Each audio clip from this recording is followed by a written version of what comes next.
मैं पहले कहा हूँ कि कोई भी उप मुख्यमंत्री चुप मुख्यमंत्री होता है। हर भौंकने वाले का जवाब आनंद मोहन नहीं देते। आनंद मोहन के अथक परिश्रम से बना था। जिसको भागना है वो भागे। वक्त आने दे, बता देंगे तुझे ये आसमां।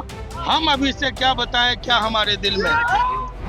नई पार्टी बनाएंगे या नहीं, ये बताने को फिलहाल आनंद मोहन राजी नहीं, लेकिन ये बताने में उन्हें कोई गुरेज नहीं है कि नीतीश कुमार की पार्टी अब अपने रास्तों से भटक गई है। जेडीयू में एक बार फिर से हड़कंप मच गया और एक बार फिर इसकी वजह बाहुबली नेता आनंद मोहन है। आनंद मोहन के निशाने पर पार्टी के आला नेता हैं। जब 20 सूत्री कमेटी में शामिल कर उनके बेटे चेतन आनंद को जगह दी गई तो पार्टी के कई आला नेताओं को लगा कि आनंद मोहन अब खामोश रहेंगे, लेकिन आनंद मोहन ने साफ कर दिया कि उप मंत्री के पद को वो तवज्जो नहीं देते।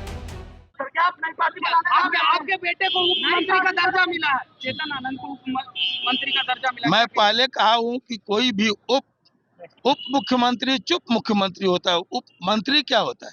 आनंद मोहन के खिलाफ जेडीयू विधान पार्षद संजय सिंह ने मुहिम छेड़ रखी थी, लेकिन आनंद मोहन उनकी मुहिम को भी अहमियत नहीं देते। आपने जो थैली वाला बयान दिया उसमें संजय सिंह बिल्कुल जैसा अब देखिए, अब हर भौंकने वाले का जवाब आनंद मोहन नहीं देते। आनंद मोहन का बेहद संगीन और सनसनीखेज आरोप एक बार फिर वही है कि नीतीश ने जिस पार्टी को 22 सालों तक सींचा है, तपस्या की, उसे 22 लोग बर्बाद करने में लगे हुए। जिसको छोड़ना है वो छोड़े ना। जिन बेईमानों ने नीतीश कुमार के जीवन भर की तपस्या पर पानी फेर दिया, वो न जदयू छोड़े। जदयू बिहार पीपुल्स पार्टी और समता पार्टी के विलय के बाद जदयू बना।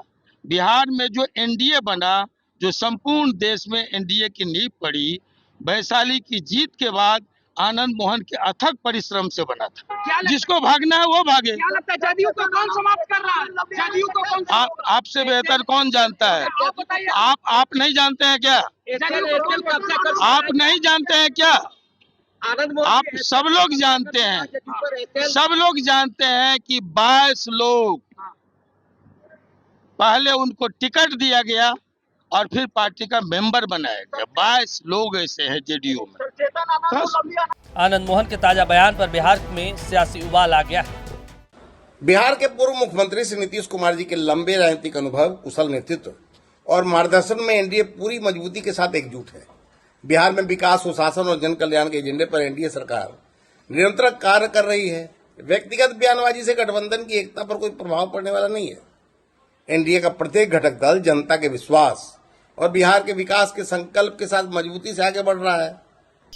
आनंद मोहन जी को आम खिलाइए, मुंह मीठा रहेगा तो दिमाग भी संतुलित काम करेगा। अरे बेटे को जो मिलना था जदयू में मिल गया, इससे ज़्यादा कुछ मिलना नहीं है। आनंद मोहन जी, आपको सिर्फ चाहिए, और चाहिए के लिए कितना प्रेशर बनाइएगा। जो देना था जदयू वालों ने दे दिया, इससे ज़्यादा कुछ होना जाना है नहीं। बेटे की कुर्सी बचाइए, मस्त रहिए। आपको न समाज की चिंता है न जदयू की चिंता है, सच्चाई यही है। जनता दल के नेता चुप्पी क्यों साधे हुए हैं? उनको स्पष्ट करना चाहिए, उनको बताना चाहिए कि जो आरोप जनता दल के नेता के द्वारा लगाया जा रहा है, जो आरोप पूर्व सांसद के द्वारा लगाया जा रहा है, और जिस तरह से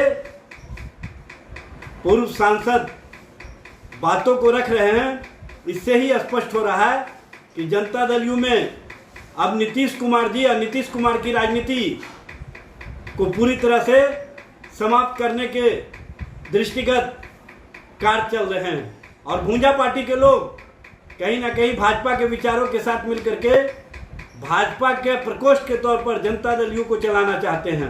आनंद मोहन सिंह का दावा है कि वो जो कुछ बोलते हैं काफी सोच समझकर बोलते हैं, तौल कर अपनी बातों को रखते हैं। एक बार कहने के बाद उसमें कोई बदलाव की गुंजाइश नहीं होगी। इशारा साफ है, आनंद मोहन पार्टी के आला नेताओं को चुनौती अगर दे रहे हैं तो नतीजे से भी वाकिफ है। अब सवाल यही है कि वो कौन है जिसके लिए आनंद मोहन एक साथ ढाल और तलवार बन रहे हैं।